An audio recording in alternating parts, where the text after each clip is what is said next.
प्रिय दर्शकों, आप सभी का द कुलकर्णीज पॉडकास्ट में हार्दिक स्वागत है। मैं हूं आपका होस्ट और दोस्त संजीव कुलकर्णी। मुझे बहुत खुशी हो रही है कि आज मैं ये पॉडकास्ट पहली बार हिंदी में कर रहा हूं। आशा करता हूं कि आप सभी को भी ये पसंद आए। इसे हिंदी में करने का सुझाव आज के हमारे अतिथि जी ने ही दी है हमें। इनका परिचय मैं क्या ही करूं। इन्होंने खुद अपना परिचय इतनी सादगी से, इतने विनम्रता से और इतने नव्य तरीके से किया है। हाँ, अगर मैं कोशिश करूं तो इतना जरूर कहूंगा कि अगर इनके कहानी के ऊपर एक फिल्म या बायोपिक बने तो उस स्टोरी में इमोशन होगा, ड्रामा होगा, बहुत सारा कॉमेडी होगा, रोमांस तो जरूर होगा, खूब संगीत होगा और यादगार शायरी होगी, स्ट्रैटेजी होगा, बिजनेस की बातें होंगी और एक सुंदर, प्यारा सा, कुशल और एकजुट परिवार होगा। संक्षेप में अगर कहूं तो 70s के जमाने के रमेश सिप्पी, गुलजार और यश चोपड़ा की मिली भगत एक मूवी होगी। 70s इसलिए कह रहा हूं क्योंकि ये है भी 70s के किड। जी हां, आज के हमारे अतिथि मेलबर्न के एक सफल एंटरप्रेन्योर है, हिंदुस्तानी शास्त्रीय संगीत के प्रेमी हैं और विद्यार्थी भी। मेलबर्न घराना, आप समझ जाएंगे मैं ये क्यों कह रहा हूं। मेलबर्न घराने के फाउंडिंग मेंबर्स में से एक, और निजी तौर पर अगर कहूं तो द कुलकर्णीज पॉडकास्ट के रचना में इनका बहुत महत्वपूर्ण योगदान रहा है मेरे लिए। हाँ, अंत में ये बात भी कही देता हूं कि अगर ये एक सक्सेसफुल एंटरप्रेन्योर नहीं होते तो ये जरूर एक स्पाई या एक टॉप रॉ एजेंट होते, क्योंकि इनमें दो चीजें कूट कूट के भरी है। एक, सीक्रेट रखने की क्षमता, वो भी आप समझ जाएंगे मैं क्यों कह रहा हूं, और दूसरा, स्ट्रैटेजी। दो चीज जो स्पाई के लिए बहुत ज्यादा जरूरी है। एनीवे, से तो मजाक की बातें हो गई, तो आइए मिलते हैं आज के हमारे अतिथि श्री सौरभ मिश्रा जी से। इससे पहले एक अनुरोध करता चलूं कि कृपया हमारे चैनल को लाइक, शेयर और सब्सक्राइब कीजिए और ऐसे रोचक कहानियां सुनिए, अतिथियों की जबानी, उनकी कहानी। धन्यवाद। चलिए मिलते हैं सौरभ मिश्रा जी से।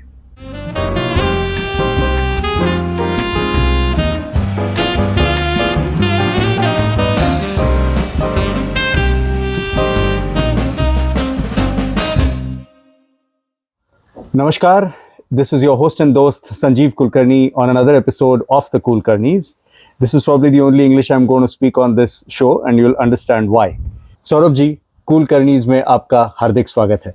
धन्यवाद संजीव जी। कैसे हैं आप? बहुत बहुत अच्छा हूँ और बड़ी खुशी हो रही है कि आपके इस माध्यम से कुछ हमारी बातें होंगी और आपसे फिर से मुलाकात हो रही है इसमें। बिल्कुल बिल्कुल। एंड मेरे लिए हमेशा आपसे मिलना एक अनुभव होता है, क्योंकि मैं कुछ ना कुछ नया सीख के जाता हूँ आपसे जब भी मिलता हूँ। सबसे पहले तो मैं ये कहना चाहूंगा कि इस बार हम इस एपिसोड में हम दो चीजें नहीं कर रहे हैं। एक का तो हिंट मैंने स्टार्ट में ही दे दिया, वो ये कि हम इसे हिंदी में कर रहे हैं पहली बार। उसका सुझाव आपसे आया और उसके बारे में हम बात करेंगे जी। और दूसरा जो हम पहली बार कर रहे हैं वो ये है कि आउटडोर में पहली बार कर रहे हैं जी। मुझे ऑलरेडी बड़ा अच्छा लग रहा है, बट देखते हैं कि टेक्नोलॉजी कितना साथ देता है। तो आपको दोनों के लिए बधाइयाँ, क्योंकि मेरे ख्याल से पहली आउटडोर करना तो फिर आपके लिए एक कम से कम स्कोप बढ़ जाता है कि कहाँ कहाँ पर। ये तो हमारे बैकयार्ड की सेटिंग है, फिर पता चला कि आप कहीं झरने पे बैठे हुए हैं, आप कहीं समुद्र के तट पे बैठे हुए हैं, तो आपके लिए स्कोप बढ़ गया। बिल्कुल। और हिंदी में करने का मैं आपसे शुक्रिया करना चाहता हूँ, क्योंकि इस तरह का जो आप कर रहे हैं, जो जिस थीम पे आप चल रहे हैं इस पॉडकास्ट के लिए, वो थीम बड़ी अच्छी है। और हिंदी बोलने वाले जो डायस्पोरा के लोग हैं वो उनके लिए तो खैर रेलेवेंट है ही।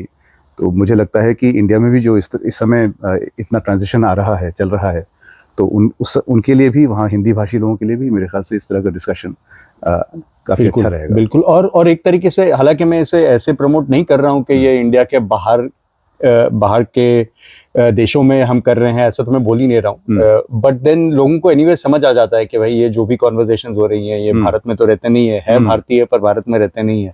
तो शायद उस हिसाब से भी उनके लिए अच्छा होगा ये समझना कि भारत के बाहर रहकर भी संस्कृति को कितना महत्व दिया जा रहा है, लोग कितना हिंदी को भी सराह रहे हैं और हमारी जो संस्कृति है, जो कला है, उसे भी सराह रहे हैं। बेशक बेशक। तो इस एलोंगेटेड इंट्रोडक्शन के बाद एक्चुअल इंट्रोडक्शन पे आते हैं। मैं यूजुअली दर्शकों के लिए मैं रिक्वेस्ट करता हूँ गेस्ट से कि वो अपने आप को ब्रीफ संक्षिप्त में इंट्रोड्यूस करें और फिर हम उनके जर्नी को एक एक करके पड़ाव बाय पड़ाव आगे चलते रहें। अच्छा, तो आप कैसे इंट्रोड्यूस करेंगे अपने आप को? सौरभ, मैंने अभी एक जगह और यही इसी तरह से अपना परिचय दिया था, जो कि थोड़ा सा अलग से है। आपके दर्शकों को कुछ बातें समझ में आएंगी, कुछ बातें नहीं समझ में आएंगी। हाँ। जो वो चाह रहे हैं कि एक इंट्रोडक्शन में होता है, वो शायद नहीं होगा।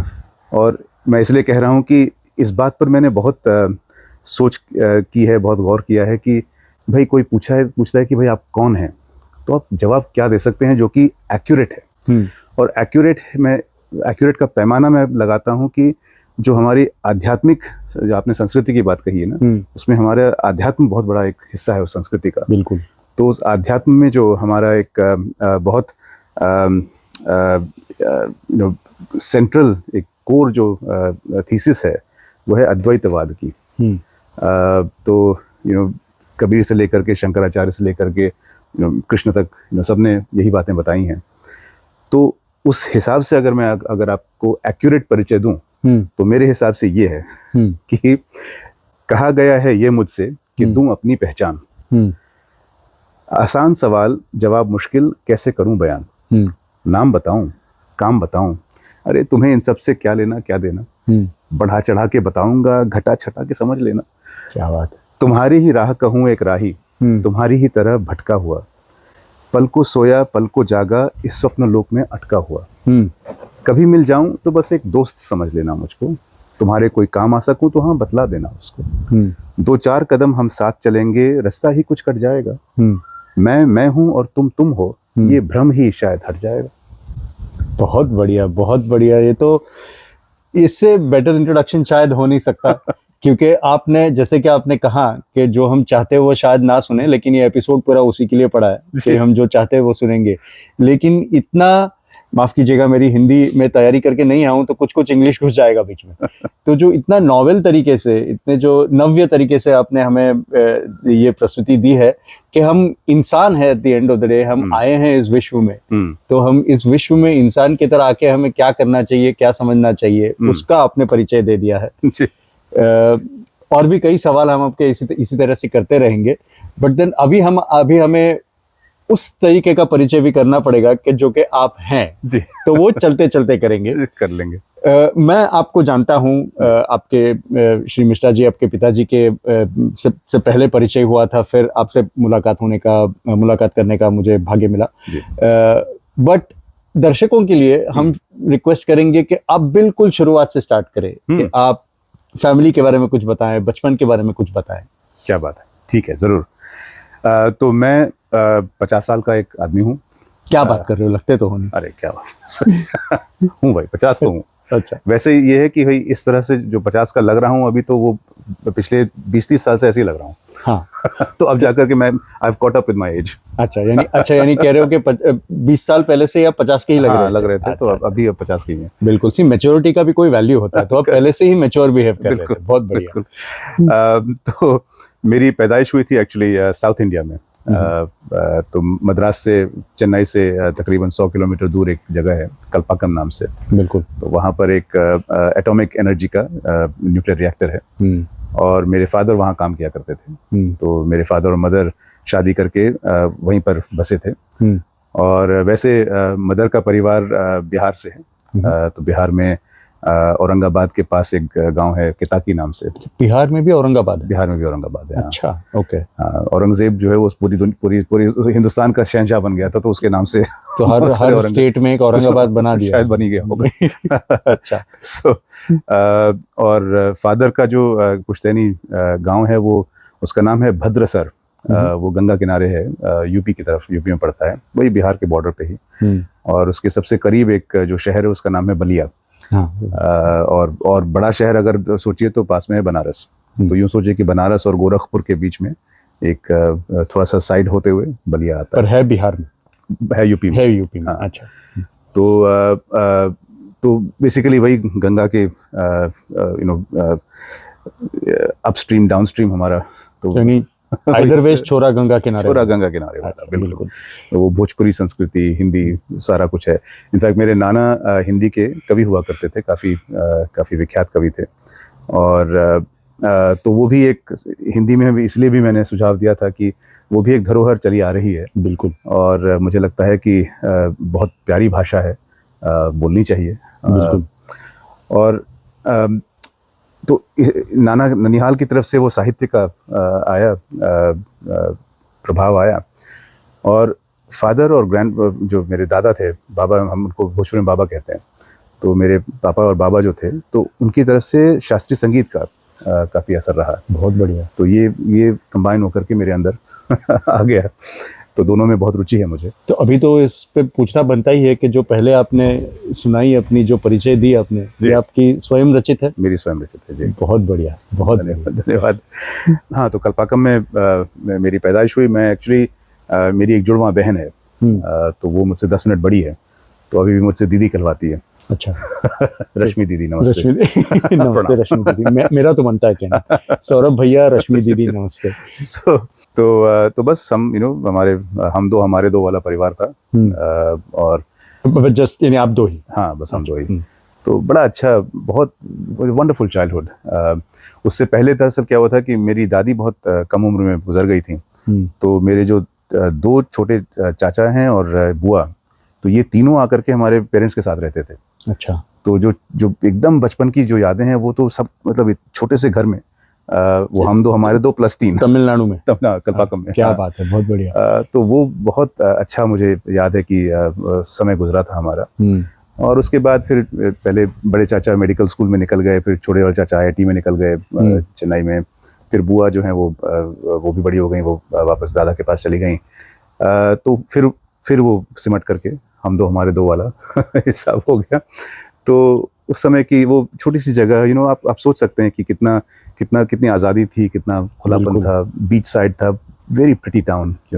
एंड एक कम्युनिटी से शायद बन जाता है ना आपका, यानी वो हालांकि वो है तमिलनाडु में, पर ऐसा जरूरी नहीं है कि सारे तमिल लोग वहाँ पे, देश भर से लोग। बिल्कुल संजीव, वो तो क्योंकि एक गवर्नमेंट ऑफ इंडिया का वो डिपार्टमेंट था, उसकी अंडरटेकिंग थी, तो वाकई में पूरे देश से वहाँ पे लोग आए हुए थे। तो it was actually mini microcosm of India. बिल्कुल। तो और पते की बात की, फिर हम किस भाषा में बात करें तो इंग्लिश और हिंदी, यही भाषाएं चलती थी। तो मतलब ऑलमोस्ट वहाँ पे हर बच्चा 3 भाषाएं तो बोलता ही था। तो अपने फैमिली की भाषा हिंदी और इंग्लिश, ये 3 तो चलते ही थे। तो वही था। तो फिर वहाँ से मेरे फादर को लगा कि उनके कुछ फ्रेंड्स उस समय इंडिया से बाहर निकलना शुरू हो गए थे। तो उनको भी थोड़ा अट्रैक्शन लगा कि हाँ भी लगता है कि वहाँ पे कमाई के साधन बेहतर हैं। तो उनको मिल गया एक रोल जापान में, कोबे स्टील में। तो सोचे कि 8 साल वहाँ गुजार करके फिर हमारी पूरी हलचल शुरू हुई, उथल पुथल शुरू हो गया। अच्छा, नहीं आप 8 साल थे, यू वर 8 जब आप वहाँ से बाहर निकले? जी। अच्छा। So really our first disruption in life, was coming out of that place. और वो बड़ी मज़ेदार बात हुई। मैं थोड़ा सा बता देता हूँ आपको, क्योंकि वो एक कॉन्टेक्स्ट समझने के लिए बहुत अच्छा है वो। और जो आप बात कह रहे हैं ना, जो थीम है हमारी, उसको उजागर करने का ये बहुत अच्छा है, बिल्कुल हिस्सा है। देखिए, तो हुआ ये कि फादर को मिल गई जॉब कोबे स्टील में। तो बात ये तय हुई कि भाई अनजान जगह है, भाषा भी नहीं आती, कुछ नहीं आता, तो वो अकेले जाएंगे, 1 साल वहाँ रहेंगे, काम करेंगे, गृहस्थी बसाएंगे, फिर बाकी 3 लोग हम लोग उनको ज्वाइन करेंगे। बिल्कुल। और हम फिलहाल 3 लोग बलिया हम पहुंच गए मेरे दादा के घर पे। तो इरादा था कि 1 साल हम वहाँ रहेंगे। वहाँ लोकल एक स्कूल होता था, कॉन्वेंट स्कूल होता था, उसमें दाखिला हमारा रश्मि का मेरा हो गया, रश्मि दीदी का मेरा हो गया।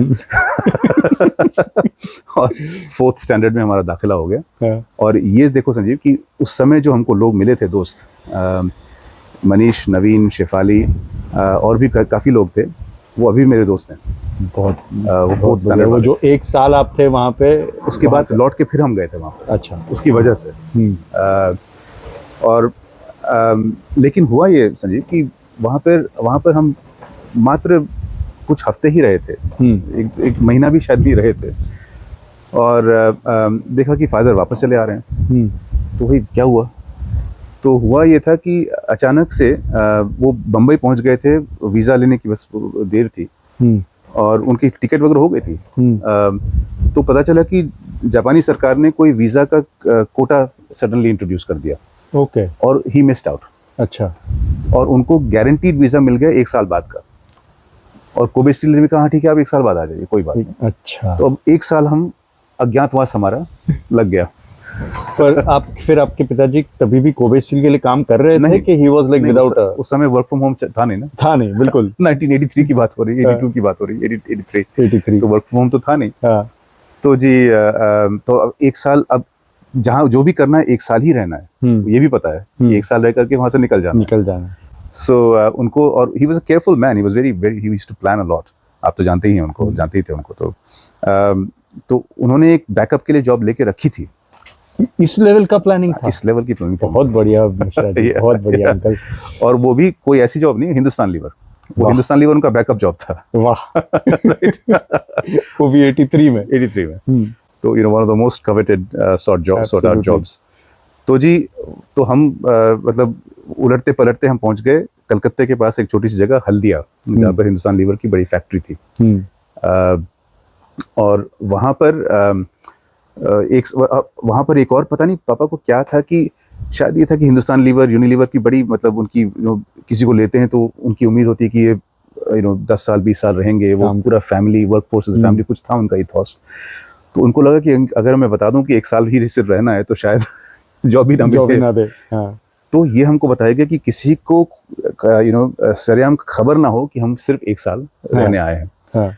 और फिर संजीव ये सोचो कि 1 साल ही रहना है तो कोई फर्नीचर नहीं, घर में कुछ नहीं, जो बेयर मिनिमम, राइट। तो सोचो कि क्या एक 9 साल के बच्चे पर क्या दुविधा कि भाई घर में कुछ है नहीं, फटेहाल रह रहे हैं घर में। किसी को बता भी नहीं सकते कि क्यों फटेहाल रह रहे हैं, राइट।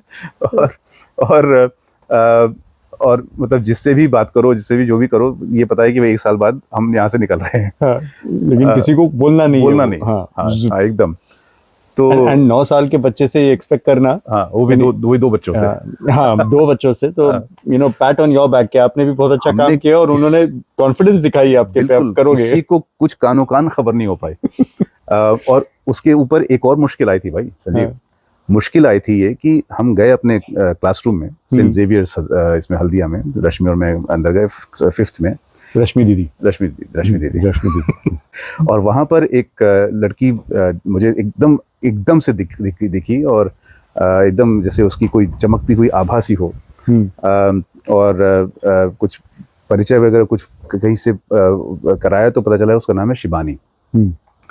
और उस दिन शाम को घर आए तो फादर ने कहा कि अच्छा, मेरे ऑफिस में एक कोलीग हैं, एक मिस्टर मेहता, अश्वनी मेहता, तो उन्होंने कहा है कि उनकी लड़की भी तुम्हारे क्लास में है, नाम है शिबानी, तो शिबानी मेहता।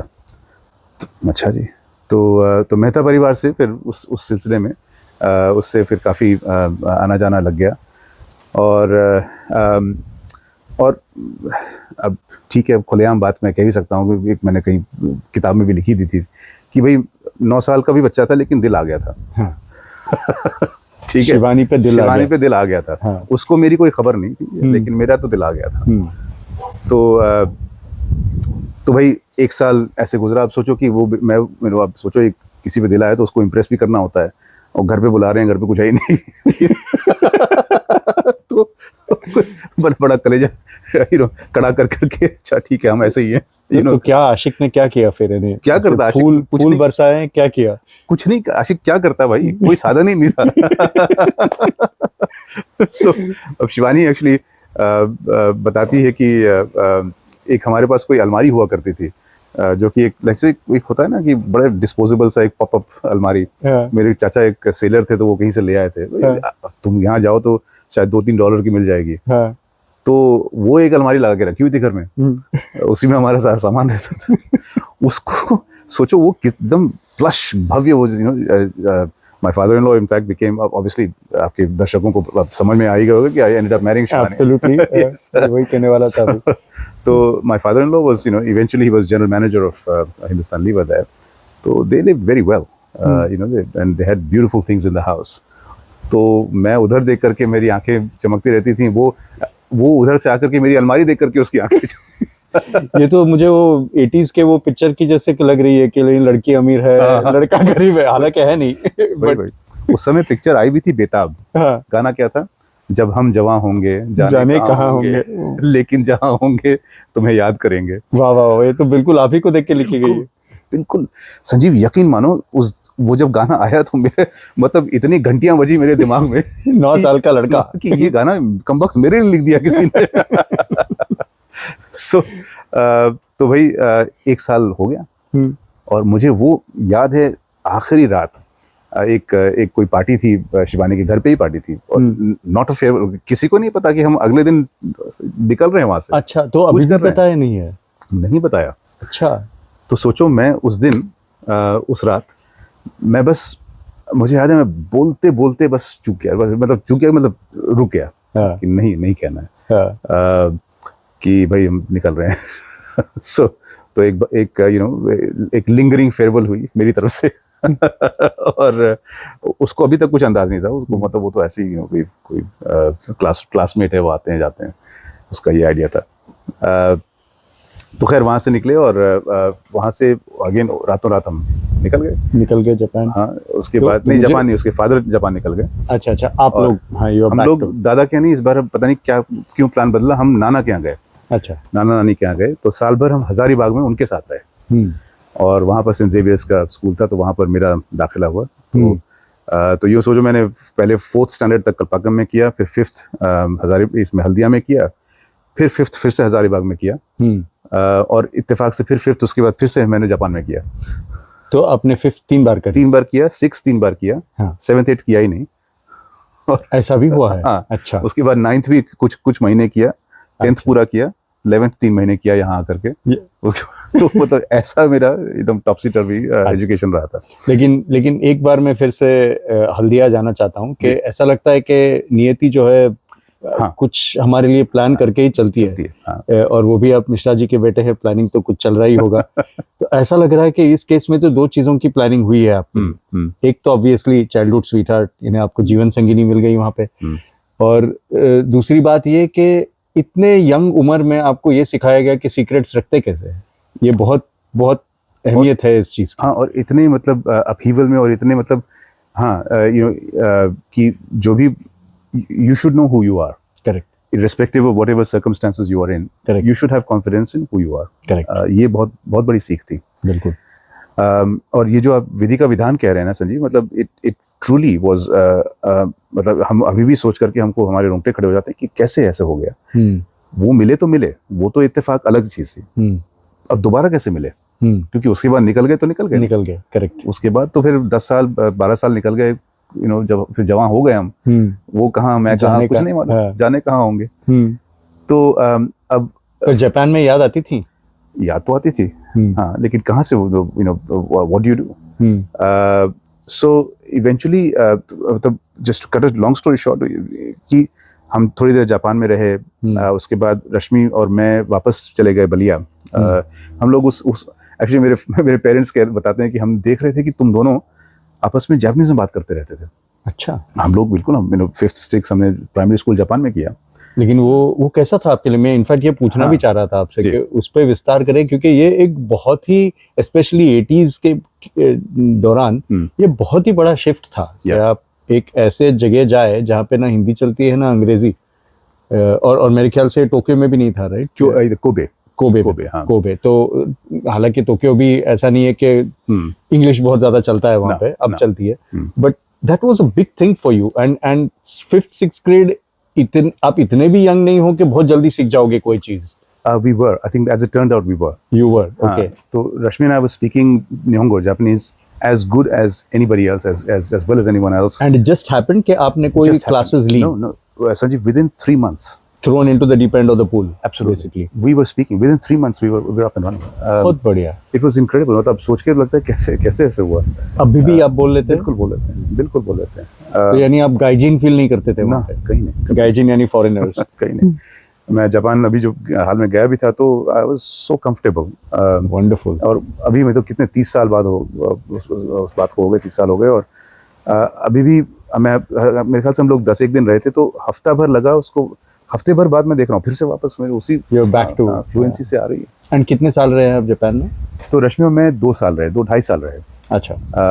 पापा रहे थे 5 साल और मम्मी साथ में पापा के पहले रही, फिर हमारे साथ आ गई, फिर वापस चली गई। तो मम्मी शायद 3-3.5 साल रही होंगी। अंकल आंटी ने भी सीखी थी थोड़ी बहुत जापानी? हाँ, पापा भी काफी फराटेदार जापानीज बोलते थे। मम्मी नॉट सो मच, लेकिन समझती सब कुछ, she could understand most of it. क्योंकि आई थिंक उनका एक्सपोजर इतना नहीं पड़ेगा जितना आप लोगों का होता है। हाँ, और अब देखो मतलब क्या क्या हम लोगों ने, मतलब क्या क्या पेरेंट्स ने क्या क्या कितनी इनोसेंस थी। प्लानिंग नहीं, ठीक प्लानिंग तो थी, लेकिन इनोसेंस देखो। तो अब ये तो पता था कि जापान जाकर के चावल दाल ये सब मुश्किल से मिलेगा। तो मुझे याद है कलकत्ते में एक बड़ा भारी एक रक्शा खरीदा गया और उसमें चावल, मतलब पता नहीं कितने किलो चावल, कितने किलो दाल सब भर करके वो उसमें चेक इन लगेज में डाल दिया।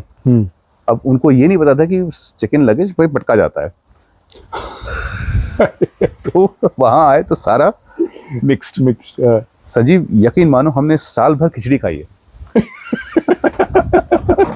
रोज खिचड़ी क्योंकि कोई चारा ही नहीं था। बिल्कुल। एंड आप वेजिटेरियंस? नहीं, वी वर नॉट वेजिटेरियन। अच्छा, बट फिर भी आई मीन कल्चर और टेस्ट बहुत अलग होता है, तो you can just adjust. And it's very funny. The first time we had a Japanese, so Papa bought us a bento box at Narita Airport. हमसे खाया नहीं गया, हमसे एक्चुअली खाया नहीं गया। और वो साल क्या 6 महीने होते होते वो खाना इतना पसंद आ गया हमको, अभी भी बहुत पसंद है। पूरे परिवार को बहुत पसंद है। So खिचड़ी एक साल तक खिचड़ी। तो फिर क्या हुआ? तो फिर ये पूछना बनता है कि उसके बाद क्या हुआ? आपने चावल और दाल सेपरेट कर दी या खत्म हो गया? नहीं, वही खत्म हो गया, जो था मिक्सचर खत्म हो गया। हाँ, उसके फिर पता चला कि कोई एक तिवारी साहब थे, वो कहीं रहते थे, तो वो उन्होंने कुछ दुकान, इंडियन फूड्स की दुकान घर से चलाते थे, कुछ मतलब होलसेल करते थे। तो वहाँ से फिर सामान कुछ आना शुरू हो गया। तो थोड़ा बहुत तो हो गया था। 1989 तक हम लोग थे वहाँ पर। तो 89 में फिर वही तो पापा मम्मी को लगा कि ये लोग अब तो जापानीज में ज़्यादा बोल रहे हैं और अब हायर स्टैंडर्ड्स 9th 10th वगैरह की बात आ रही थी। तो उनको लगा कि नहीं, अब इनको वापस इंडिया ही भेजा जाए कि कुछ तो ऐसा एजुकेशन हो कि कहीं और दुनिया में कुछ तो कर सकें, ये ना कि सिर्फ जापानीज लैंग्वेज में। अच्छा, यानी वहाँ पे ऐसे इंटरनेशनल स्कूल्स ये सब तभी प्रचलित नहीं थे? इंटरनेशनल स्कूल्स थे, लेकिन बहुत महंगे थे। अच्छा। तो हम तो लोकल जापानीज स्कूल में थे, तभी तो सीख पाए। I think it was the best thing actually, वरना इंटरनेशनल स्कूल में जाकर के वो एक्सपोजर नहीं मिलता आपको। और देन वाइंड फॉरवर्ड, तो फिर देन दे स्टार्टेड लुकिंग कि भाई रहना कहाँ पर हमको, do we go back to India, do we find somewhere else to live. तो I think he must have tried the usual things, Canada, US, Australia, New Zealand, ये सब जो हर कोई ट्राई कर रहा था उस समय। तो कनाडा और ऑस्ट्रेलिया दोनों का इनको मिल गया, वीज़ा मिल गया। और आई रिमेंबर दैट डिस्कशन, नहीं कनाडा जो बहुत ठंड है, बहुत ठंडी जगह है, कनाडा नहीं जाएंगे, ऑस्ट्रेलिया चलते हैं। और इत्तेफाक देखो कि रश्मि में जो बेचारी उसकी शादी हुई और अमित कनाडा में बसा हुआ। वो बेचारी वापस हुआ, वो कनाडा में। तो उसका मतलब उसकी किस्मत वही रहने की थी। बिल्कुल। तो 1989 में हम लोग पर्थ आ गए। अच्छा। और बलिया से हम लोग भी निकल, तो Rashmi and I went back to Ballia to complete that story. तो 9th थोड़ा सा और 10th वहाँ पर पूरा किया। अच्छा। तो यही जो मैंने लोगों के नाम बताए थे, वो सब वहीं पर थे उस समय। यानी वो पहले जो कुछ महीने के लिए आप मिले थे, लेकिन बाद में फिर से ये उसी क्लासेस में थे। बिल्कुल। And that is always the most formative period, यानी 8वीं से 10वीं या 12वीं तक का वो जो दोस्ती होती है वो टिक जाती है। बिल्कुल, एग्जैक्टली। तो उस समय और भी वो दायरा बढ़ा। तो वो जो दोस्त हमारे हैं अभी, हेमंत, अमरेंद्र, ये सब one of our closest friends. In fact अभी मम्मी का हमने 75th बर्थडे सेलिब्रेट किया था बनारस में, नवंबर में पिछले साल हम लोग गए थे। तो ये सारे के सारे आ गए। बहुत सोचो, परिवार के लोग तो आए थे, ये सारे लोग आ गए, दोस्त भी आ गए। पता नहीं कहाँ दुनिया भर में छितरे हुए हैं, लेकिन आए, they all came to attend. So that was a wonderful reunion. तो खैर तो पर्थ हुए। तो मैं थोड़ा सा एक्सेलरेट कर रहा हूँ कहानी, क्योंकि वो शिवानी की कहानी आपको वो लिंक में लाने वाला हूँ। तो हम लोग रश्मि और मैं हो रहे थे 21 इयर्स के। आपको पता है यहाँ 21 is a big celebration. Correct. तो रश्मि की एक सहेली है एंड्रिया, वो आजकल वागा वागा में रहती है, एंड आई स्टिल जब भी मैं मिलता हूँ मैं कहता हूँ एंड्रिया थैंक यू। तो वो आई मेरे पास कि भाई तुमने कुछ गिफ्ट के लिए सोचा है क्या रश्मि के लिए? मैंने कहा कुछ पेंसिल पेन दे देंगे। तो दीदी को पेंसिल पेन? हाँ, उसने कहा हाँ मुझे पता था तुम्हारी यही सोच होगी ऐसी कुछ। कहती है कि मैंने कुछ सोचा है तो लेकिन तुम्हारी हेल्प चाहिए उसके लिए। मैंने कहा अच्छा बताओ। तो उसने कहा कि देखो तुम इतनी जगह पे तुम लोग रहे हो, इतने लोगों से मिले हो, काफ़ी लोगों से मिले भी होगे, बिछड़े भी होगे, तो ऐसा करो कि कोशिश करो कि उन लोगों से संपर्क करो और उनसे कहो कि भाई रश्मि के लिए कुछ लिख करके भेजो, उसके बर्थडे के विशेस को लिख करके भेजो और उसको हम एक किताब में कंपाइल करके उसको देंगे। Best wishes from around the world you करके एक कॉन्सेप्ट उसका आया। बहुत अच्छा कॉन्सेप्ट, चलो करते हैं। और मैंने लक्ष्य रखा अपना कि भाई जहाँ जहाँ रहें वहाँ से एक एक किसी को तो कांटेक्ट करना चाहिए। आएगा कि नहीं जवाब पता नहीं, लेकिन एक कांटेक्ट तो मेरी तरफ से मैं करूँगा। बट ये भी सोचने वाली बात है कि ये भी कोई इंटरनेट का ज़माना नहीं था। करेक्ट। तो या तो आपको फ़ोन या पत्र के हिसाब से ही काम चलाना है। तो न फ़ोन नंबर न पता। तो हल्दिया में किसकी कौन याद है? तो शिबानी याद है। वो भी उसका एक्चुअली मुझे लगता था उसका नाम शिवानी है, शिबानी नहीं। बाद में पता चला कि शिबानी। तो जी एक पत्र लिखा गया, पता उस पर लिखा गया टू शिवानी मेहता। नाम मुझे पता था, फादर मदर से भी सीक्रेट है। Care of. हाँ तो केयर ऑफ, अब मिस्टर, अब क्या नाम था ये याद नहीं है। तो mister Mehta, Hindustan Lever literally Haldia, West Bengal, India. बस इतना ही। बस। और आपने लेटर भेज दी। और ये भाई साहब 12-13 साल बाद की बात है। और वो लोग वहाँ पर थे नहीं, वो लोग निकल गए थे वहाँ से 7 साल पहले बम्बई।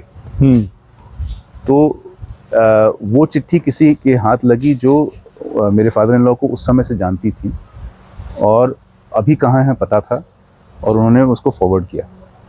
ऊपर वाला ही लिख रहा है ये सब, तो क्या कह सकते हैं। फिर शिवानी को चिट्ठी मिली, और मिली तो उसको पढ़ करके उसको याद आया कुछ धुंधला धुंधला, हाँ कुछ ट्विंस थे तो कभी ये, अच्छा हाँ कुछ सुना तो था कि निकल गए थे ये लोग। तो ये तो ऑस्ट्रेलिया से चिट्ठी आई है, कुछ उड़ती हुई खबर सुनी थी कि जापान निकल गए थे ये लोग। तो वो भी थोड़ी कंफ्यूज थी, उसके एग्जाम्स चल रहे थे, मेडिकल एग्जाम चल रहे थे। उसने कहा मैं बाद में इसको देखूंगी। तो 3-4 महीने हो गए संजीव, कोई जवाब नहीं आया। तो मैंने कहा ठीक है, मतलब कहाँ से, क्या उम्मीद क्या थी। उसके बाद जी जवाब आता है। तो so you can imagine my shock. तो वो सारी all those thoughts come back. Yeah, they come back. But I mean, in Shivani's defense, I would say she had no idea. And she had no thoughts and no idea. Though she was doing the polite thing of responding to the letter. हाँ, good. तो फिर मिश्रा जी फिर अपने form में आ गए। हाँ बिल्कुल। और फिर थोड़ी लॉन्ग डिस्टेंस कोटिंग शुरू हो गई। वो भी बेचारी को समझते काफी देर लग गई। 2-3 साल लग गए कि क्या कहना चाह रहा है, कि हाँ हो क्या रहा है इधर। बट तो फिर वो इंडिया में ही थी कि वो भी पढ़ाई के लिए क्या ऑस्ट्रेलिया से? नहीं, she was in Mumbai. Mumbai. She was studying at D.Y. Patil in Vashi, studying medicine. तो and she was just finishing at that time. मेरा भी बस it was my final year of university. तो उसके बाद मैं पर्थ छोड़ करके यहाँ मेलबर्न आ गया। मेरी फर्स्ट में जॉब थी with Andersen consulting, strategy consulting division. Andersen consulting जी, जो कि एक्सेंचर हो गया। हाँ, तो वो भी अच्छा था, दुनिया भर घूमने का मौका मिलता था। तो मुझे जब भी कहीं जाने का मौका मिलता था तो मैं उसको राउंड द वर्ल्ड ट्रिप करके बम्बई पहुंच जाता था। करेक्ट। सो और शिवानी भी सोचती हो कि यार इसका बड़ा अच्छा है, जब देखो मुंबई आता है। हाँ, हर बार वो घूम रहा है। मतलब लिटरली संजीव, काम है अमेरिका, काम है यूएस में, वो घूम करके आ रहे हैं उधर से। नहीं, मुझे एयर इंडिया से ही जाना है और मुंबई उतर के ही जाना है। करेक्ट। तो obviously when we met again then obviously मेरी तरफ से तो रहा कि हाँ दिस इज जो पहले था वो अभी वही है। और देन शिवानी को इस बात को समझने में कुछ देर लग गई। But that's how we got together. आप समझने समझाने में लगे थे कि डायरेक्टली बता दिया? डायरेक्टली भी आई वाज़न्ट श्योर कि, और मुझे एक्चुअली सच पूछो तो एक बात का मुझे हमेशा एक कंसर्न तो रहा था कि I mean she is a wonderful doctor, she does practice as a doctor here, लेकिन मुझे पता था उसकी वो ट्रांजिशन बड़ा मुश्किल होगा उसके लिए कि अगर वो बात मान भी जाती है, अगर हमारी अब और या are we talking about just going out, as we say here, going out, मैं मेलबर्न, तुम मुंबई, क्या going out हो रहा है उसमें? तो सिंगापुर में तो मिल नहीं सकते। नहीं। तो so how do you make that work really in 1996-5? How do you make that work? Phone call Sanjeev $3 पर मिनट का फोन कॉल होता था। बिल्कुल। एक बार मुझे याद है, मैं पूरी तनख्वाह महीने की निकल गई फोन बिल में। तब यार ऐसा भी होता है। ऐसा भी होता था। राइट। तो आई थिंक एंड और ये भी था कि हमारी फैमिली में भी थोड़ा सा कंजर्वेटिज्म था शादियों को लेकर के, अरेंज मैरिज। और बट उनको तब तक पता चल गया था कि नहीं, तो ये I had to really think all this thing through. And I मतलब किसी ने कभी पूछा था मुझसे कि if you ever go back and met your 25-year-old self, what would you say? I would say well played buddy, well played. क्योंकि इतने मूविंग पार्ट्स थे, इतनी अनसर्टेनिटी थी, लेकिन उस बंदे को क्लैरिटी थी कि मुझे इसी के साथ रहना है, ये this is my life partner and I have to do everything possible to make this happen and have to ease everybody's concerns. तो मतलब चेंज मैनेजमेंट जो उसने किया, उस इंसान ने किया, वो काबिल तारीफ था। बहुत बढ़िया। तो टू द एक्सटेंट संजीव कि before I said anything to Shibani, I went and spoke to my parents. तो दे वर इनिशियली शॉक्ड, कि क्या, and again they had that some, उनको था कि भाई मे बी ये था ना कि it's almost it sounds so old fashioned to say it this way, but कि तुम अगर इस तरह से शादी कर लोगे तो हमारे घर की लड़कियों की शादियां कैसे होंगी, जो भाइयों की, अब देखो कि मैंने तो कि किसी ने इस तरह से कभी हमारे किसी कजिन ने कहीं अरेंज मैरिज नहीं की। अरेंज मैरिज नहीं की, ऑलमोस्ट नहीं की। सबने पसंद करके अपना कुछ करके, या कहीं अरेंज हुआ भी तो फिर they took their time to get to know that person and said yes or no. तो वो जो concern था वो मतलब it did not materialize, लेकिन फिर भी उस समय concern था। तो yeah, I remember going out and telling my parents कि look, there is a girl, I really like her, and I think she's the one for me. तो बहुत सारी बातें हुई, pros and cons, यही सब, तो when I told them about Shibani, they were very happy because they knew her, they knew her from back then, पहचान की है, family पता है, so they actually were very happy. तो they I could see that they came on my side कि चलो let's see how to make this happen. तो कुछ I think I remember that day very well, काफी discussion हुआ। फिर mummy पूछती है कि शिबानी का इसकी मतलब what does she think about all this? मैंने कहा नहीं, उसको तो मालूम ही। तो I remember the look on my parents' face के are you an idiot? तो ये सारी बातें क्यों कर रही है? मैंने कहा नहीं, I wanted to make sure you were okay first. नहीं, but it's actually in hindsight मैं ये कहूँगा कि बड़ा ही स्मार्ट अप्रोच है आपका, क्योंकि आपने सॉफ्ट लैंडिंग करा दिया है। हाँ। वरना तो टर्बुलेंट लैंडिंग होता। आप दोनों तैयार हो गए हो और घर वाले नहीं मान रहे हैं, तो ये तो मुश्किल। और संजीव ये इंटरेस्टिंग चीज़ है ना, ये people of your and my vintage, भी हमको ये समझ में आती है बात कि घर वाले नहीं मान रहे हैं तो एक परेशानी है। करेक्ट। अभी किसी को बोलो तो वो कहेंगे तुम बात क्या कह रहे हो, मुझे समझ नहीं आ रही है, इससे क्या फर्क पड़ता है।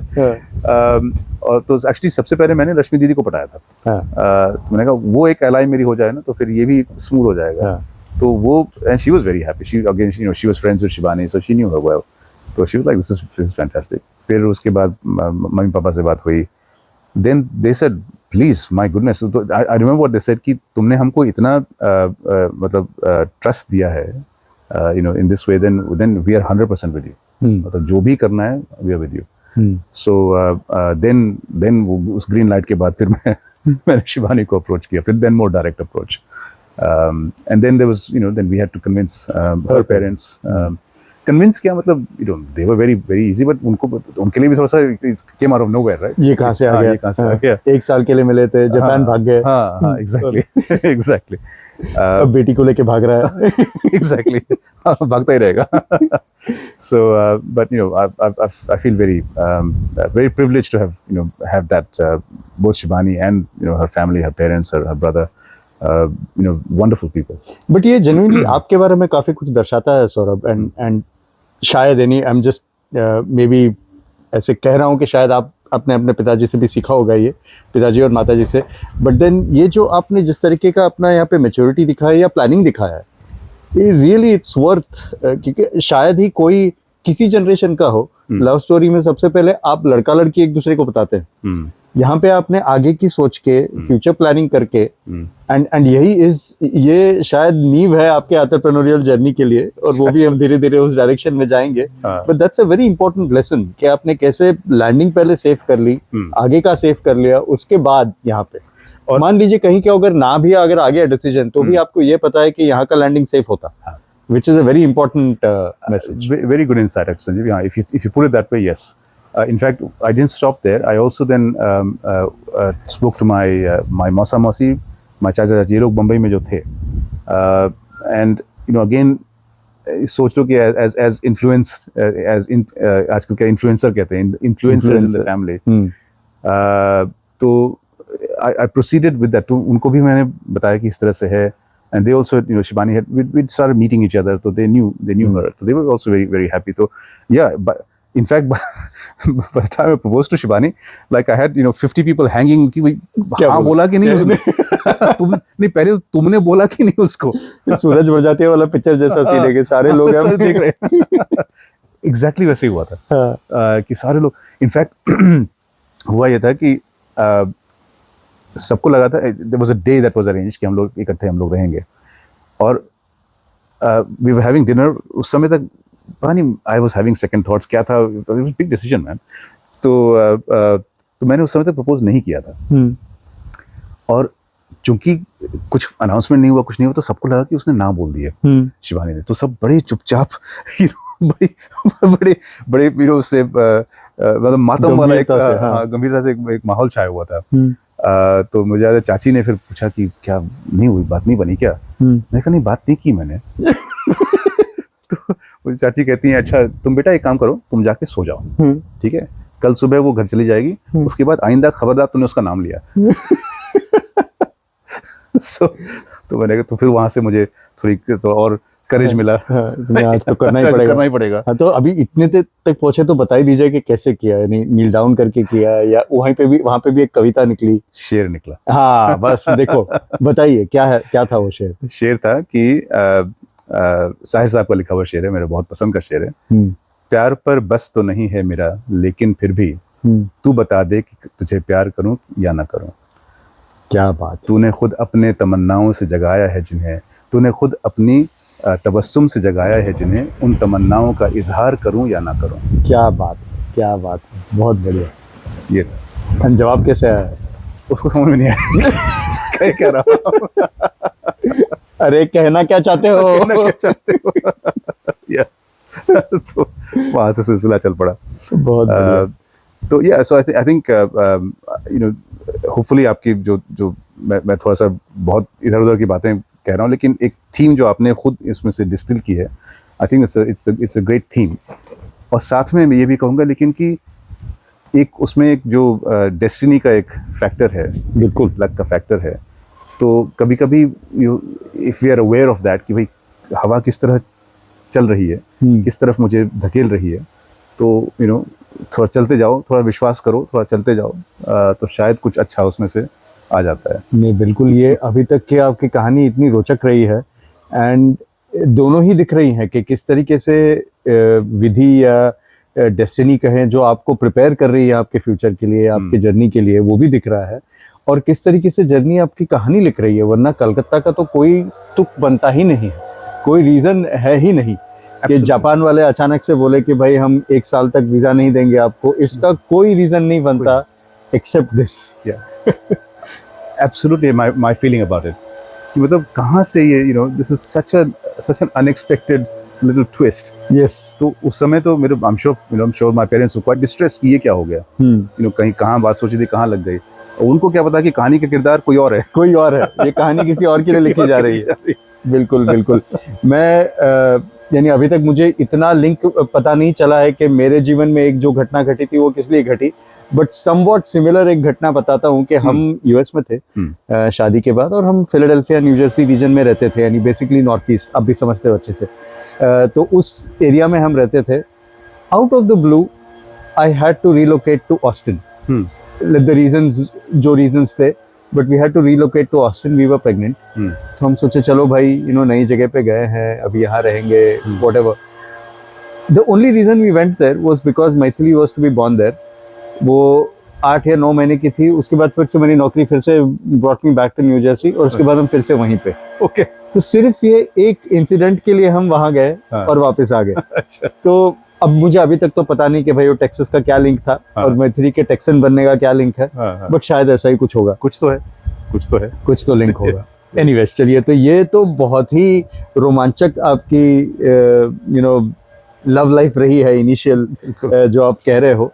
तो तब तक आप मेलबर्न आ चुके थे, लेकिन पेरेंट्स अभी भी पर्थ में थे। हाँ जी। and you got married and you all moved to Melbourne. Yes.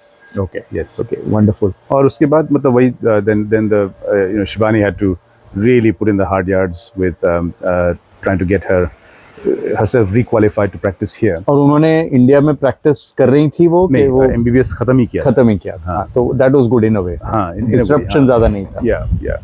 तो यहाँ आकर के फिर एक साल इंटर्नशिप की।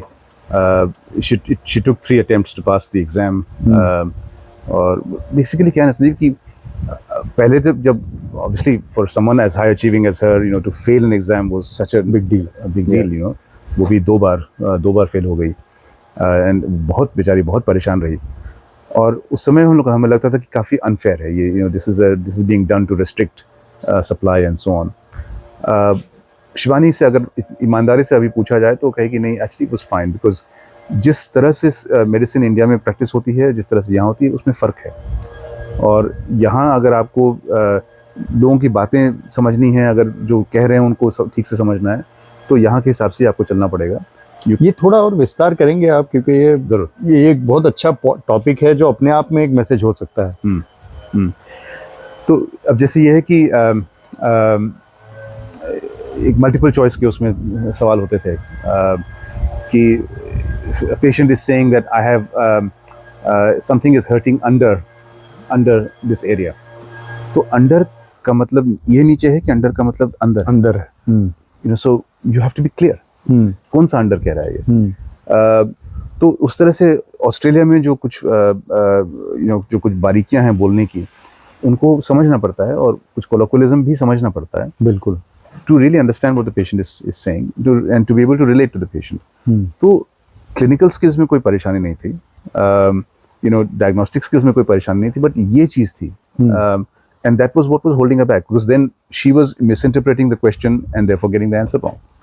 If someone sat and explained the question to her in a way that she understood it, then she would have got it right. Correct. So ये चीज़ थी, and this tripped her up twice. But इसके अलावा भी कोई differences होती हैं क्या in terms of के जिस तरीके से आप मेडिसिन प्रैक्टिस करते हो, या फिर डायग्नोसिस के तरीके हो गए, या फिर सिस्टम? मुझे वो एक हमेशा लगता है कि यहाँ का सिस्टम ही अलग है, जो कि इंडिया में ऐसा है नहीं, right? In terms of Medicare का सिस्टम हो गया या इंश्योरेंस का सिस्टम। एक चीज़ तो है संजीव कि just look at the power dynamic between the doctor and patient here versus in India.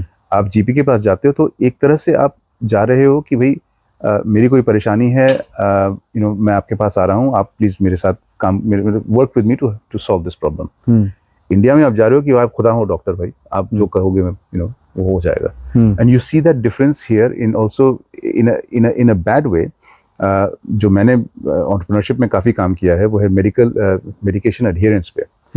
तो क्या होता है यहाँ पर और इन मोस्ट वेस्टर्न कंट्रीज कि डॉक्टर ने आपको कुछ प्रिस्क्राइब किया कि भाई आपको ये जैसे ब्लड प्रेशर है, आप दिन में ये 2 दफ़ा खाइए। अमूमन उसका कंजम्पशन दिन में 1 बार ही होगा। So compliance adherence is 50% of what the prescribed dosage was. और उससे जो अनट्रीटेड डिजीज होती है उसका काफ़ी बर्डन होता है। तो medication adherence is actually a very large problem in Australia and in other western countries. India में नॉट सो मच। डॉक्टर ने बोल दिया तो कोई लेना है। तो यानी आप ऐसे कहते हो कि यहाँ पे लोग जो मेडिकेशन प्रिस्क्राइब किया जाता है वो लेते नहीं है? आधा लेते हैं। क्यों? यानी वो अपने से भूल जाते हैं, व्हाटएवर भूल जाते हैं। अपनी खुद की होती है कि भाई डॉक्टर ने 2 बोला है तो 1 में मैं करके देख लेता हूँ। अच्छा। 1 से काम चल जाएगा।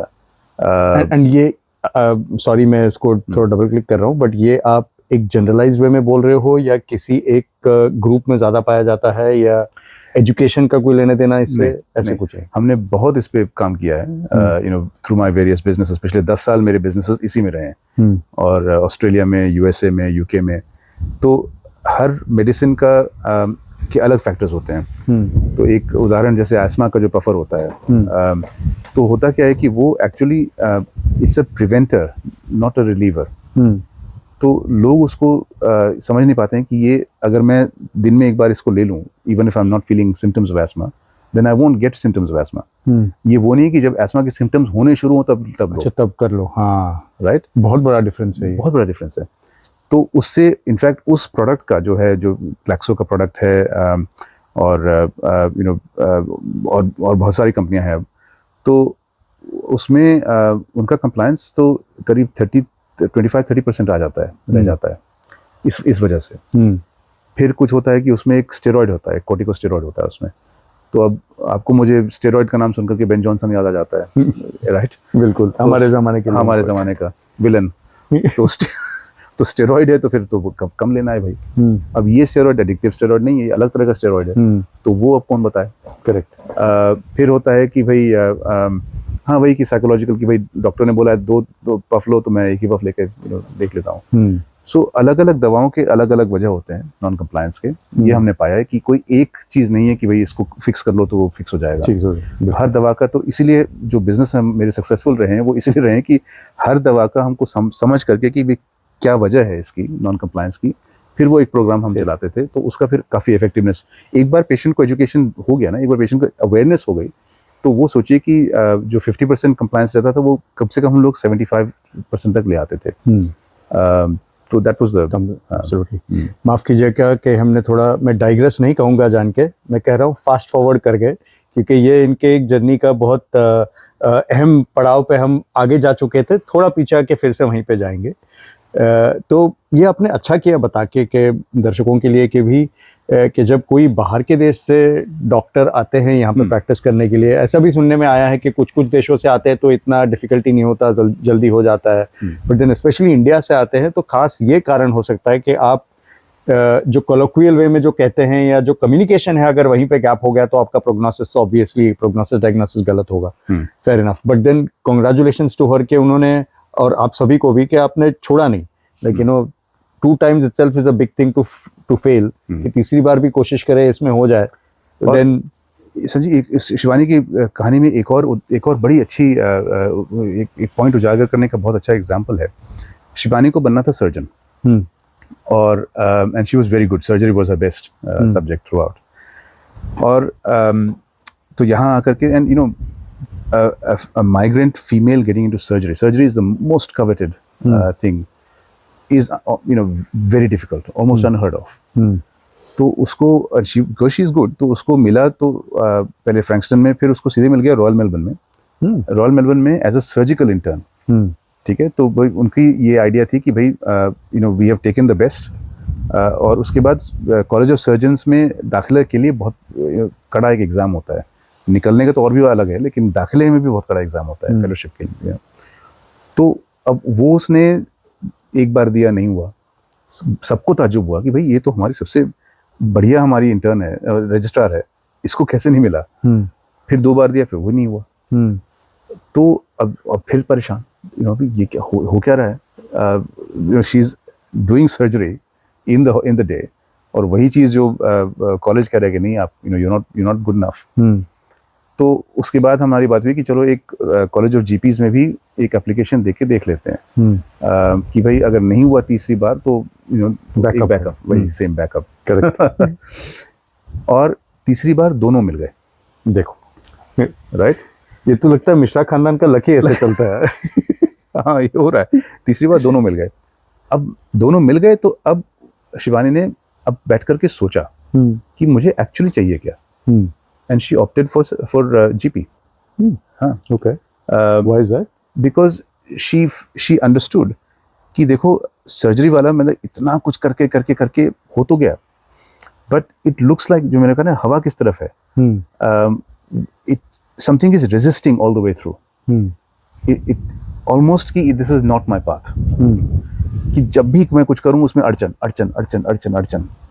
ठीक है, I by sheer will power hard work I have overcome every obstacle. पर यहाँ देखो कि थोड़ा सा भी पहल किया खुल गया, थोड़ा सा भी पहल किया खुल गया, रास्ता खुलता चला जा रहा है। तो that was her distinct feeling कि यहाँ पर दरवाजे मतलब बंद ही रहे हैं और बड़ी मुश्किल से खुल रहे हैं। यहाँ पर जब भी थोड़ा सा खटखटाया दरवाजे खुल रहे हैं, रास्ता आगे दिख रहा है। तो इंटरेस्टिंग पर्सपेक्टिव है। हाँ, एक तो वो था, प्लस लाइफस्टाइल वो सब करते करते, and she very consciously and I think without any regrets, क्योंकि शी मेड द चॉइस। ये नहीं कि जिंदगी ने नहीं दिया। करेक्ट, वो बहुत important है। दुखद होती है कि हाँ। भाई मैं एक और कर लेती तो क्या होता। हाँ, जबकि यहाँ पे you have made that conscious decision, तो आपको इंटरनली कोई कॉन्फ्लिक्ट नहीं होगा आगे नहीं। चल के। बिल्कुल। And so that was very telling, both of us really learned from that. कि कभी कभी ऐसा है कि if life is resisting you somewhere, then it is ठीक है। I understand also the idea कि भाई थोड़ा बहुत रेजिस्टेंस तो ओवरकम करने के लिए कुछ तो मशक्कत करनी पड़ेगी। So but in this case मतलब ये जरूरी नहीं कि आप बस उसको लड़ते चले जाओ पूरी जिंदगी भर। That's a very good point. I think ये मेरा पर्सनल पर्सपेक्टिव से भी मुझे इस पे इंट्रोस्पेक्ट करना होगा। क्योंकि कभी कभी मुझे ऐसा लगता है कि लाइफ जब कंटिन्यूअसली आपको एक ही चीज बार बार दे रही है एंड आप उसमें फेल हो रहे हो, तो इसका मतलब ये है कि भाई यही तुम्हारा रास्ता है, तुमको कुछ करना है जिससे आप इसे ओवरकम करो। जबकि आप अलग कह रहे हो, which is also very interesting perspective to think कि अगर कंटिन्यूअसली ऐसा हो रहा है तो सोचो कि और क्या हो सकता है, शायद वहां पे आपका पाथ हो। Exactly, fair point. और कैसे आप समझें कि भाई ये है कि वो है, उसकी प्रथा, चाहे कुछ सोच हमने मतलब मेरी भी कुछ सोच है उसमें कि कैसे उसको आप समझें, क्योंकि आसान नहीं है। मतलब इट्स नेवर क्लियर। करेक्ट। कि I wouldn't say it's never clear. I think it does clarity. It can be made clear. Is what I'm trying to say. और हाँ, आपको हमेशा जब इस तरह से आपको दिख रहा है कि कोई चीज़ है जो आप करते जा रहे हैं, उसमें अड़चनें आती जा रही, तो at some point you should sit back and ask कि ये है कि नहीं, सही है कि नहीं। बिल्कुल बिल्कुल। तो ये देखिए, अब दर्शक अब तक तो समझ ही गए होंगे कि कितनी सारी चीज़ें हैं हमको मिश्रा जी से सीखने के लिए, जो इनके जर्नी में एक एक करके it's been a stepping stone. तो चलिए, ये तो पता चल गया कि मियाँ बीवी आ गए मेलबर्न, डॉक्टर बन गई शिवानी जी, रश्मि दीदी कनाडा चली गई थी, आपके माता पिता पर्थ में थे, तो आपका परिवार और आपका जो एक छोटा सा लव स्टोरी मेलबर्न में बढ़ते जा रहा था। जी। तो आपके जर्नी के और दो बहुत इंपॉर्टेंट चीजें हैं, एंटरप्रेन्योरशिप और हिंदुस्तानी क्लासिकल। उसके तरफ तो हम आएंगे, लेकिन फैमिली के पर्सपेक्टिव से just to close, anything else you want to say and then we get into this side. तो 3 बच्चे हैं, ऋषभ, आद्या और आरुषि।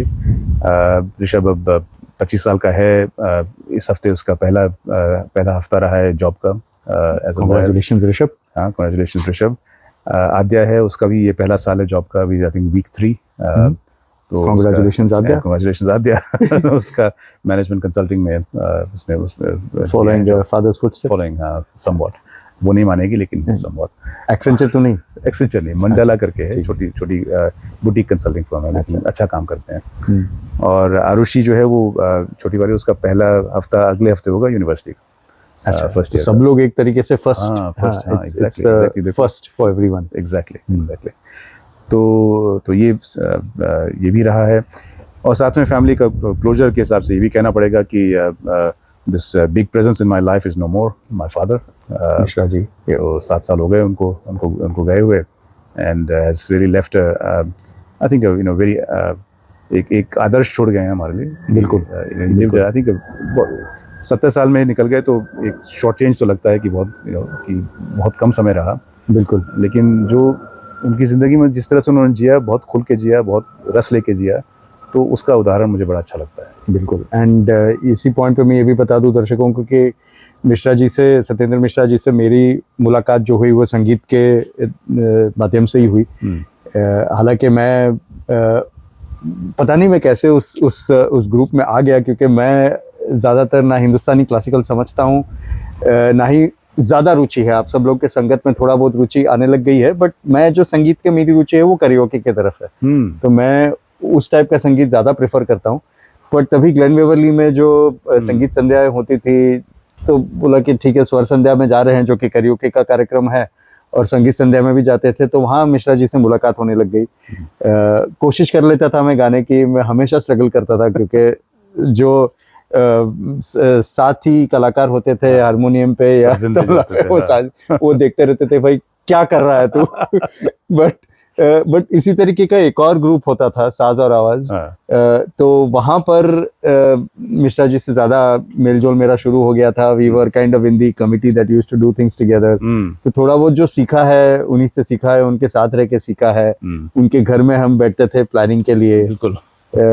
इतने कंपोज्ड होते थे। May be you can comment कि वो हमेशा ही से वैसे थे कि लाइक ये एज का असर है, but then he would always have a calming effect on all of us कि हाँ भाई इतने टर्नआउट होते नहीं थे, हमारे लोग आते नहीं थे, मैं परेशान रहता था कैसे लाएं लोगों को।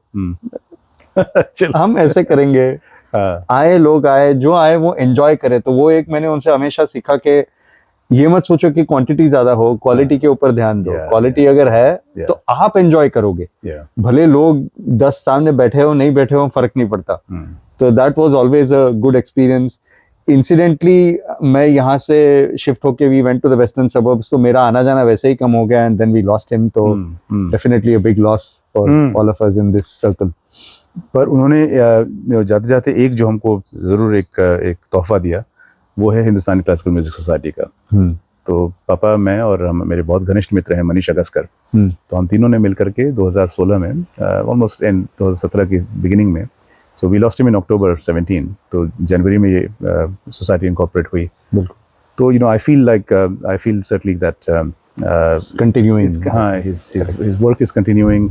जो जिस तरह से वो चाहते थे कि म्यूजिक हो, प्रेजेंटेड हो, वो है। और ये जो MHCMS आपने जो रेफर किया था संजीव, मतलब ये कुछ हमें भी नहीं पता है कि ये क्या काम हो रहा है इसका, और कैसा बुनियादी काम हो रहा है यहाँ पर। तो राहुल जो हमारे साथी हैं, वो हमारे साथी हैं जो मेलबर्न घराना कहते हैं वो। बिल्कुल मेलबर्न घराना तैयार हो रहा है भाई। नहीं, बट मैंने ये हम काफी ज्यादा फास्ट फॉरवर्ड मोड में जा रहे हैं, बट उसको पीछे लेके आऊंगा। But I want to mention this के अभी जो मेरी कुलकर्णीज की श्रृंखला है, इस माध्यम से मैं ये भी बता दूं कि कुलकर्णीज है क्या, और ये कैसे, इसके पीछे का क्या बूझ था, और आपका उसमें क्या हाथ था, उस पर भी हम आएंगे। लेकिन कुलकर्णीज जो पॉडकास्ट है, इसमें हम ट्रेल ब्लेजर से मुलाकात करने की कोशिश करते हैं, जो कि अपने पैशन को अपने काम के साथ या फिर अपने काम से स्विच करके पैशन की तरफ पूरे बढ़ रहे हैं।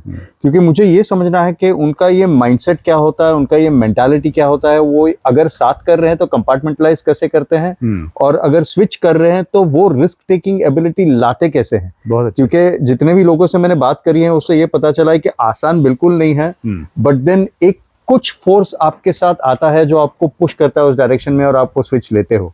और जो बैलेंस करते हैं उनका तो समझना और भी मुश्किल है, क्योंकि उनके बीच में डाइवर्शन बहुत मुश्किल हो जाता है। कब आप ये हो, कब आप ये हो का डाइवर्शन बहुत मुश्किल होता है। तो एनीवेज वो हम कोशिश कर रहे हैं ट्रेल ब्लेजर्स की। एंड मैं थॉट भूल गया कि मैं क्या कह रहा था। I am so sorry. जो हम क्लासिकल म्यूजिक की बात हमने छेड़ी थी, और उसके बाद वापस आप ला रहे थे उसको। बिल्कुल एंटरप्रेन्योरशिप पे शायद। और हाँ, तो आई थिंक ये एक बिल्कुल हमारे लिए समझना बनता है एज पार्ट ऑफ कुलकर्णीज के ये जो डाइवर्शन हुआ है, ये जिस तरीके से चल रहा है। और इसमें जो मैं अभी याद आ गया, मैं काफी संगीतकारों से बात कर रहा हूँ, क्योंकि मुझे काफी दोस्तों के फीडबैक आने लग गए कि तुम म्यूजिक के ऊपर तुमने कुछ करी ही नहीं है। तो मैंने उनको बोला कि ऐसी नहीं है कि म्यूजिक के ऊपर कुछ करी नहीं है, उसकी एक सीरीज ही बनने वाली है जो कि आर्ट रिलेटेड ही होगी। तो जितने भी लोगों से मैंने बात करी है अब तक, उनमें सब में यही मैं देखा, और मैंने भी बोला कि भाई आप सब लोग ट्रेल ब्लेजर्स हो, पायनियर्स हो मेलबर्न में इसको लाने के लिए। तो 100 साल बाद जब कोई मुड़ के देखेगा तो बोलेगा ये दिग्गज थे जिन्होंने करी है। अब मेलबर्न घराना, आप I think you are putting that seed out there, definitely हो जाए मेलबर्न घराना एक दिन। जयशंकर प्रसाद जी ने एक बहुत अच्छी महाकाव्य उनका लिखा था, कामायनी। उसमें 2 पंक्तियां हैं जो मुझे बहुत पसंद है। मैं शायद लोगों ने कुछ सुना भी होगा मुझसे, या कुछ ऐसे होते हैं जो केवल साधन बनते हैं, आरंभ से गणतव्य तक संबंध सूत्र से बुनते हैं। तो धारणा ये है बिल्कुल कि हम तो अपने आनंद के लिए हम काम कर रहे हैं, बिल्कुल। आगे जो होगा होगा, कुछ तो होगा मालूम है, लेकिन क्या होगा मालूम नहीं। जैसे खूबसूरत पिक्चर में कहते हैं निर्मल आनंद, हाँ, निर्मल आनंद के लिए हम काम करते रहेंगे। तो चलिए थोड़ा फिर से रिवाइंड करके we'll come back to the point. आप एक्सेंचर में हो या तब तक एक्सेंचर बना था या नहीं बना? मेरे रहते रहते नहीं बना था। तो वो बनते एक्चुअली वो बहुत अच्छा इंटरेस्टिंग हो गया कि बनने से पहले निकल गया। नहीं संजीव, बहुत उसमें वो भी एक कहानी देखो, I think it's also telling story, कि वो पहले आर्थर एंडरसन होता था अकाउंटिंग फर्म। तो उनका एक डिवीजन उन्होंने निकाला कि भाई हम देखते हैं कि हम जाते हैं ऑडिट करने या कुछ टैक्स काम करने, तो क्लाइंट्स के पास information records, information management system शायद काफ़ी बेसिक रहते हैं। तो उसमें एक अपॉर्चुनिटी उनको दिखी, तो एक ग्रुप सेटअप कर दिया कि चलो हम इंफॉर्मेशन सिस्टम्स इनके लगाएंगे। और फिर वो बढ़ते बढ़ते कंसल्टिंग हो गया, फिर उसमें स्ट्रैटेजी आ गया, चेंज मैनेजमेंट आ गया, वो सारा कुछ आ गया। तो वो फुल फ्लेजेड एक चीज़ हो गई। आप उसमें थे कि आप अकाउंटिंग? स्ट्रैटेजी में था, हाँ। सो अब एक एंडरसन कंसल्टिंग बन गया, और उसके मेरे ख्याल से उस समय आर्थर एंडरसन में शायद 3-4 हज़ार पार्टनर्स थे, एंडरसन में 1,500-2 हज़ार पार्टनर्स थे दुनिया भर में। और एंडरसन के कम पार्टनर्स होते हुए भी ज़्यादा रेवेन्यू लेके आ रहे थे। तो और जब आर्थर एंडरसन ने एंडरसन कंसल्टिंग बनाई थी, तो किसी की फोरसाइट थी ज़रूर कि अगर आप कभी हमसे अलग होना चाहें तो आपको 2 चीज़ें करनी होंगी। एक तो आपको एंडरसन नाम आप नहीं यूज़ कर सकते हैं, और दूसरा कि आपको 1 साल का रेवेन्यू हमें जुर्माना देना पड़ेगा। उस समय करीब $3 बिलियन की रेवेन्यू थी सिर्फ एंडरसन कंसल्टिंग की। तो एंटरप्रेन्योरशिप और रिस्क टेकिंग ये देखो कि वो जो 1,500-2 हज़ार पार्टनर्स थे एंडरसन कंसल्टिंग के, उन्होंने कहा चलो करते हैं, 3 बिलियन हम देते हैं और हम होते हैं अलग। क्योंकि वो प्रॉफिट शेयर वगैरह हो रहा था, रेवेन्यू शेयर हो रहा था, तो ज़्यादा तो उसके ज़्यादा पार्टनर्स थे, उनको कम लेके आ रहे थे, तो दे कुड सी कि by themselves they would make a lot more. तो अब ये हुआ कि भाई नाम क्या रखा जाए, एंडरसन तो यूज़ नहीं कर सकते। तो दुनिया भर में एक कंपटीशन लगा कि भाई नया नाम सुझाओ। तो हमारे एंडरसन कंसल्टिंग में एक प्रोग्राम होता था, इनिशिएशन एकदम, जो नए लोग आते थे उनका जो आईटी में थे, तो उसका नाम था एक्सेंट ऑन सी। तो एक्सेंट ऑन सी, तो एक उसका प्राइस था कि भाई आप जो भी जिसका नाम चुना जाएगा उसको all expenses paid trip to Melbourne मिलेगी। तो मेलबर्न ऑफिस से किसी ने कोई मोटिवेशन लेकिन स्कैंडिनेविया, स्वीडन में कहीं किसी ने एक्सेंट ऑन फ्यूचर, एक्सेंचर करके ये निकाला। अरे क्या बात है, राइट। तो वो नाम जम गया, हो गया। तो पूरी रीब्रांडिंग हुई। तो मेरे ख्याल से मैं निकला हूँ 1999 में, तो 1990 उसी के आसपास शुरू हो गया था ये। अच्छा। मेरे ख्याल से they made the decision to divorce in 98 और ऐसे कुछ। तो मेरे निकलते निकलते एक्सेंचर सुनने में आ रहा था, तो ये रीब्रांडिंग हुई नहीं थी। सोचो संजीव, 2 साल बाद क्या हुआ। बिल्कुल, Enron, Arthur Andersen, good timing. बिल्कुल, आर्थर एंडरसन डूब गया। वो नाम अगर एंडरसन रहता तो ये भी डूबी जाता। टाइमिंग देखो। बिल्कुल। और जिन्होंने 3 बिलियन दिया था पार्टनर्स ने, क्या वो लोग अभी भी सोचते होंगे? Laughing, absolutely. सो हाँ, सो वही एंडरसन निकला, मैं निकल गया। और थोड़ा सा बीच में एक IBM में थोड़ा सा एक शॉर्ट डिविएशन आ गया था, वो 9 महीने का ही था। लेकिन क्योंकि मैं तो स्विच कर रहा था IBM में, IBM कंसल्टिंग में, लेकिन पहले हफ्ते में ही बोलते ना, प्रथम ग्रासे मक्षिका पाता, पहले निवाले में ही मक्खी आ गई। तो एक दोस्त का फोन आ गया कि भाई वो एक पैथोलॉजी लैब में काम करता था। तो एक आइडिया है मेरी, ये वो एक आइडिया है, तो क्या सोचते हो? तो मुझे एक्चुअली लगा कि वो मुझे फ़ोन कर रहा है कि IBM को लेके आना है क्या, इसमें कुछ कर सकते हो क्या? तो मैं सोच रहा हूँ, तो कहता है नहीं, मैं तुमको कह रहा हूँ, तुमको आना है क्या, इसमें काम करना है क्या? तो है ये कहाँ से आ गया? तो देखा हेल्थ केयर में कि भाई पैथोलॉजी रिजल्ट्स हम लोग फैक्स से भेज रहे हैं लोगों को, डॉक्टरों को। अगर यही चीज़ इलेक्ट्रॉनिक हो जाए, अगर इंटरनेट के ज़रिए हम भेजें तो कैसा रहेगा? तो उसके अलावा क्या क्या कर सकते हैं यूँ करके। तो थोड़ा रोचक लगा, थोड़ा इंटरेस्टिंग लगा कि हाँ ये, और उस समय .com को चल ही रहा था, देख रहे थे कि लोग, हाँ बिल्कुल, एक कोई .com बना करके बैठ गया, उसको $10 मिलियन मिल गए इस तरह से। तो दिमाग में था कि कुछ कहीं कुछ अपॉर्चुनिटी आए तो हम भी कुछ करें। हाँ। और उस समय ये था कि हाँ ठीक है, अपना कुछ स्वेट इक्विटी ले लेंगे, कुछ लगा लेंगे तो वो 5-10 गुना कभी बढ़ जाएगा तो मज़ा आ जाएगा, बस इतना ही ख्याल था, उससे ज़्यादा ख्याल नहीं था। और इस पर भी वही हुआ कि दिन में IBM का काम करो और शाम को रात को इसका काम करो। तो इसको बिजनेस प्लान वगैरह बनाया, और फिर एक मकाम आया कि हाँ भाई ये अब प्लान तो बन गया है, अब इसको शुरू करने के लिए इतना हमको पैसा चाहिए, अब जाके पैसा इकट्ठा करते हैं। कहाँ से, किस समझ में मतलब मालूम ही नहीं कुछ किससे बात करो, क्या करो। और इत्तेफाक से IBM का एक प्रोजेक्ट उस समय चल रहा था मेरा एक कंपनी में। तो उसमें जो उस कंपनी का जो प्रोजेक्ट मैनेजर था, तो एक डच आदमी था, तो उसने कहा कि एक्चुअली उससे दोस्ती हो गई, प्रोजेक्ट के जरिए दोस्ती हो गई। तो उसने मुझे कॉन्फिडेंस में बताया कि एक्चुअली ये प्रोजेक्ट ख़त्म करके मैं ये कंपनी छोड़ रहा हूँ और मैं एक फाइनेंशियल प्लानिंग फर्म ज्वाइन कर रहा हूँ, क्योंकि वो लोग एक अपना वेंचर इन्वेस्टमेंट कुछ नया कुछ शुरू करना चाहते हैं। तो मैं वो भी उस .com में उसका भी दिमाग आया हुआ था। तो मैंने कहा अच्छा ये बात है, ठीक है। मैं भी तो प्रोफेशनल आदमी हूँ, लेकिन उस समय कुछ नहीं बोला। फ्राइडे को प्रोजेक्ट खत्म रखना तो आता है। हाँ, प्रोजेक्ट फ्राइडे को खत्म हुआ। फिर वो अलग, मैं अलग, IBM अलग, सब अलग। फिर मैंने मंडे को फ़ोन किया कि तुमने बताया था कि तुम जा रहे हो इस तरह से कहीं, तो हाँ जी हाँ। मैंने कहा यार, एक इत्तेफाक से मेरी एक आइडिया है, बिजनेस प्लान है जो जिस पे हम काम कर रहे हैं, पिछले 3-4 महीने से काम चल रहा है, देखोगे क्या? हाँ आ जाओ, देखो बताओ। गए उसके पास। तो मंडे की शाम को हम बैठे उसके घर पे, उसने देखा था। ट्यूसडे को सुबह उसका फ़ोन आया कि सौरभ कल मेरे पार्टनर्स हैं जो उनको आकर के मिल लो।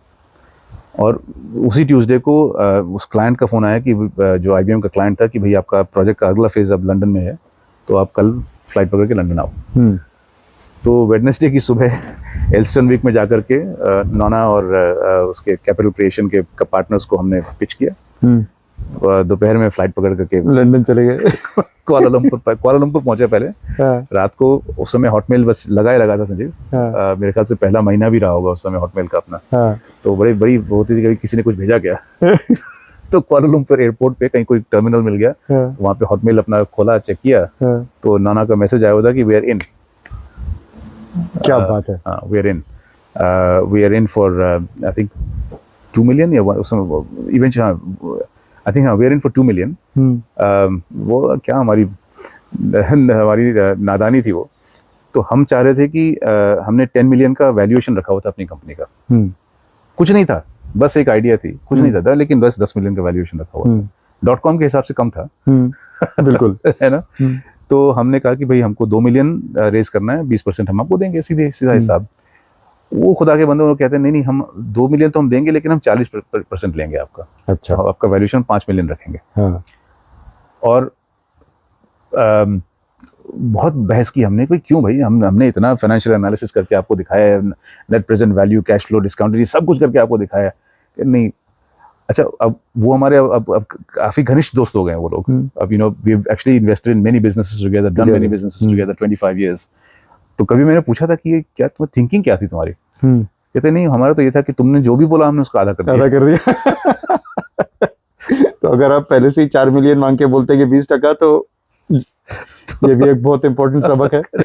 तो हम लोग बड़े हंसे उस दिन कि मैंने इतनी एनालिसिस करके तुमको इतना कॉम्प्लेक्स तुमको दिखाया। उसने कहा हमारा यही फंडा था, तुमको जो भी तुम कहोगे उसका आधा हम करेंगे। एंड वो like did you get a sense के आप पीछे हटोगे तो आपको मनाएंगे कि यू फेल्ट लाइक कि भाई मिल रहा है ले लो? बहुत कुछ हमने कोशिश की, नहीं, टस के मस नहीं हुए वो। मजे खिलाड़ी थे। हाँ, मजे खिलाड़ी। एक तो ये, दूसरी बात ये कि तो हमने किया क्या भाई, नादानी हमने ये की कि हमने कहा अच्छा ऐसा है कि भाई एक कागज पे तो ये लोग 5 मिलियन का वैल्यूएशन दे रहे हैं, तो हम ऐसा करते हैं कि 20% दे करके 1 मिलियन उठा लेते हैं। अगला जो 1 मिलियन हम उठाएंगे वो तो हम 5% दे करके उठा लेंगे। करेक्ट। जब प्रोडक्ट बन जाएगा, कस्टमर आ जाएगा, तो वो तो फिर कुछ वैल्यूएशन कुछ और ही हो जाएगा। संजीव, वो जो तुमको याद है उसके क्या हुआ उसके बाद? .com को जो बस्ट हुआ, करेक्ट, अगला मिलियन हमको 35% लगा। My goodness. हाँ, we had given away। So you actually did that. You actually took just 1 mil from them. for 20%, Hmm. and then the next million took us 35%. Wow. And as a young entrepreneur with a young family, that would have been quite a stressful thing. Yes, at that time there was a time when we had basically run out of cash, and we had enough cash to basically pay everybody's 1 month's notice. तो हमने लोगों को बुलाया, कहा कि भाई show is over and we don't want to take a risk, तो तुम सबको हम नोटिस दे रहे हैं